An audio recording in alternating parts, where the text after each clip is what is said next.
میگه که خریدار اگر بردارد زم کن، نه بردارد کم کن. همین از بی ایمانی و بی وجدانی. بردارد زم کن نه، تو سکه و صورت دیده سودا نکن، تو خدا را دیده سودا کن. آیا نبی میاد همین سوداگر که پروردگار را میبیند؟ تو با سکه و صورت سودا نکن. تجارت تو با آدم از داد و گرفتت با خداست. امروز بعضی وقت آدم‌ها از بس که کمتر داراییشون خوبتر میشود، بالای پای خودش از دیوار اقتصادی استوارتر میشود، عقلش گم میشود. برعکس باید باشد. هر چقدر مستحکم شدی، همونقدر عقل استوارتر باید باشد.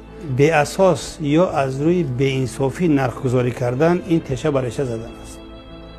در تجربه میبیند، میسوزد، باخت دارد، برد ندارد.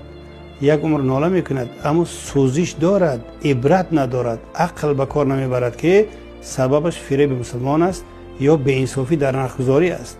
بخصوص در روزهایی که مردم با اون نیاز دارند، نرخ‌ها بر زیاد برداشته میشوند. این منتهای بی ایمانی، بی وجدانی و بی ادبی و بی اخلاقی و بی سوادی نرخ‌گذار است. اون موادی که امروز مثلا 20 سامانی است، اندک بعد نگاه میکنیم که 50 سامانی شد. اساس ندارد که بالاش نرخ گذاشته باشه. اگر 2 سامانی 3 سامانی قیمت کرد، فهمیدن ممکن است. ببینید فروشنده در اون افتخار میکند که من همین چیزی 20 سامانی را 80 فروختم. جولان میکند، خرسند میشد، پول دارد پچکه پچکه، اما این در 100 جای دیگه مصرف میشد، تمام عمر بیمار است. از نگاه روح و روانی، از نگاه اهل بیت بستگانش، مال مؤمن مار خانش برد. این مار جایی را میگزد.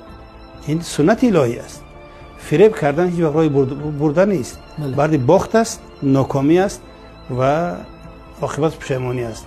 علاوه بر اینکه اخلاق و ادب کاسته هست، از همون کسانی که نرخ را به اساس بالا میبردارن، گویا که دیگر خدای ایمان و وجدان انسانی است، گویا نادیده میگیرن.